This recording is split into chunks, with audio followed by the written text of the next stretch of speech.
और अन्य विदेशी पटाखों का भंडारण, परिवहन और विक्रय पूर्णतः प्रतिबंधित। जीवित प्रमाण पत्र जमा करने उम्रदराज पेंशन पहुंच रहे बैंक, प्रमाण पत्र जमा करने लग रही कतार।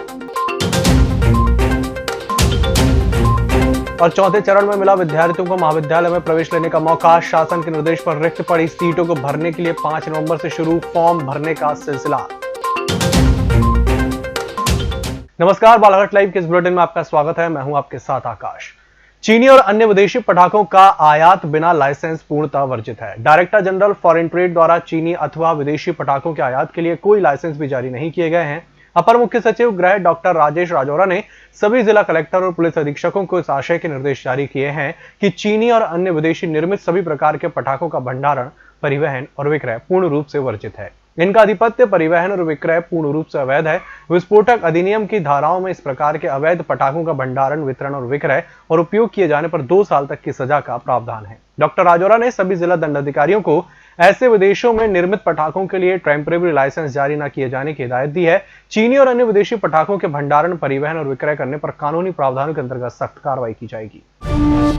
शासन के नियमानुसार शासकीय सेवानिवृत्त कर्मचारियों और पेंशनधारियों को हर साल नवंबर माह में पेंशन के लिए जीवित प्रमाण पत्र भरकर बैंकों में जमा करना पड़ता है, जिसके चलते इन दिनों बैंकों में 62 वर्ष से अधिक उम्र वालों को भी जीवित प्रमाण पत्र जमा करने आना पड़ रहा है। इसमें कुछ पेंशनर्स ऐसे भी हैं जिनकी उम्र 75 से 80 साल से भी अधिक हो गई है। वह भी फॉर्म जमा करने के लिए बैंक में लाइन में खड़े होकर नंबर आने का इंतजार कर रहे हैं। बुजुर्ग सेवानिवृत्त पेंशनर्सों को लाइफ सर्टिफिकेट फॉर्म जमा करने आए अपने परिजनों के हैं। गौरतलब है कि जिले सहित पूरे प्रदेश भर में वर्तमान में कोरोना संक्रमण चल रहा है और शासन द्वारा गाइडलाइन जारी की गई है कि कोरोना से बचने के लिए 10 साल तक के बच्चे और 60 से 65 साल के ऊपर के बुजुर्ग घर से ना निकले, वो सोशल डिस्टेंसिंग का पालन करें। लेकिन इन दिनों बैंकों में भी उपभोक्ताओं द्वारा सोशल डिस्टेंसिंग की धज्जियां उड़ाई जा रही हैं। हमारा खाता जबलपुर से ट्रांसफर हुआ था यहाँ, तो पेंशन वेंशन बनवाने का रिटायर हो गए थे जी, तो जबलपुर में ही मिल रही थी पेंशन जी, तो कराए तो ट्रेजरी से यहाँ आया है जी। अब यहाँ से इनने बुलाया आधार कार्ड ये जो वो सब दे रहे हैं जी। अब चालू हो जाएगी सर। हर वर्ष पेंशनरों को नवंबर माह में जीवित प्रमाण पत्र भरकर देना पड़ता है और सरकार एक और बोल रही है कि 65 वर्ष के बाद में घर से ना निकला जाए। तो इसके लिए आप क्या अपील करना चाहेंगे बैंक से कि उसके लिए क्या सुविधा बनाई जाता है? हमारे घर पर पहुँचा जो सुविधा हमें लेन देन जो करते हैं हमारे घर पर हो जाए तो हम काहे को आएंगे। पेंशनर्स को लाइफ सर्टिफिकेट देना पड़ता है और हर जगह लाइफ सर्टिफिकेट की व्यवस्था हो गई है कि उन्हें ऑनलाइन देना है। मतलब कई जगह भी ऑनलाइन नहीं लिए जा रहे हैं, जो कि बहुत दिक्कत का काम है। पेंशनर्स जो है वो एजेड होते हैं, कोरोना महामारी की चपेट में जल्दी आ सकते हैं और ऐसी स्थिति में बैंक को ऐसी व्यवस्था करना चाहिए कि उनके घर जाकर अपने मातहत कर्मचारी से या अपने बीसी के माध्यम से पेंशन के लिए लाइफ सर्टिफिकेट उनसे ली जाए। उच्च शिक्षा विभाग के निर्देश पर जो विद्यार्थी प्रवेश फॉर्म भरने से वंचित रह गया था, जिसके लिए शासन की ओर से चौथे चरण में मौका देते हुए 5 नवंबर से 10 नवंबर तक सभी विषयों में रिक्त पड़ी सीटों के लिए प्रवेश फॉर्म भरवाए जाएंगे, जिसके चलते शासकीय जटाशंकर त्रिवेदी कॉलेज में 5 नवंबर को एकाएक विद्यार्थियों की भीड़ देखकर अचंभा रह गया। और इधर कोविड-19 चल रहा है और महाविद्यालय में किसी प्रकार से कोविड-19 का पालन नहीं करते हुए विद्यार्थी अपना प्रवेश फॉर्म भरने में लगे हुए हैं। 5 तारीख से फिर से ऐसे बच्चे जिन्होंने पूर्व से नहीं भरा था या जिन विषयों में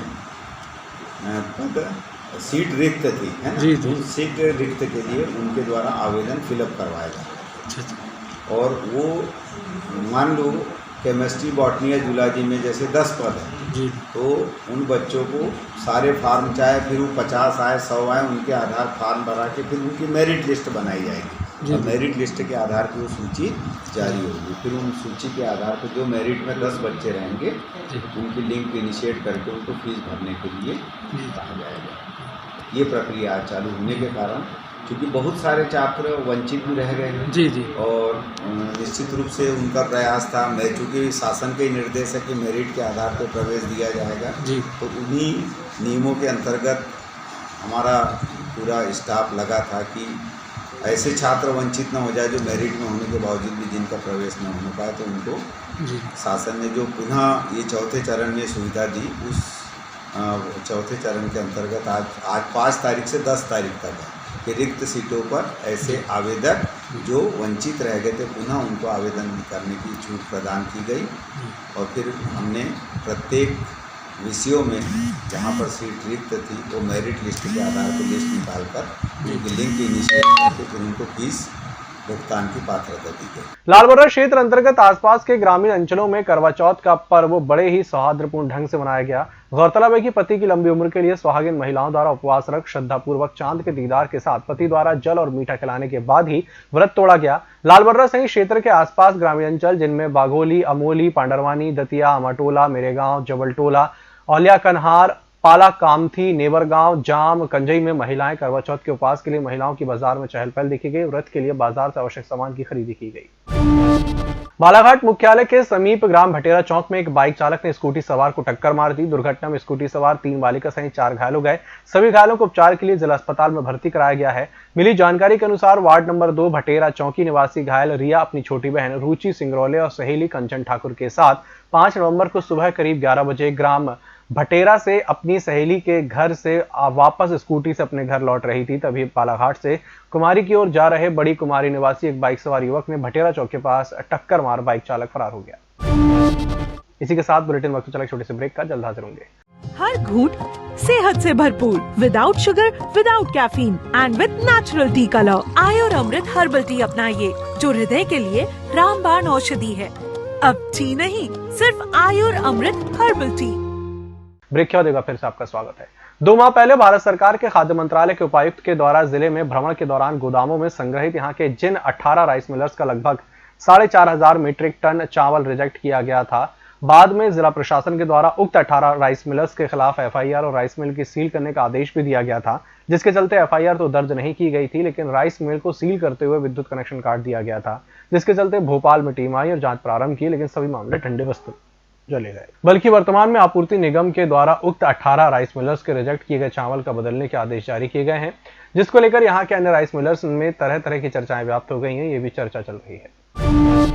जहां देश में कोरोना महामारी के चलते अर्थव्यवस्था बदहाल है, फिर भी दीपावली पर्व को देखते हुए नगर मुख्यालय के अलावा ग्रामीण अंचलों का बाजारों में भीड़ नजर आने लगी है और शहर के उत्कृष्ट विद्यालय मैदान में भी रंगोलियों की दुकानें भी सजने लगी हैं। 10 नवंबर से दीपावली का उत्सव शुरू हो जाएगा और 14 नवंबर को दीपावली है।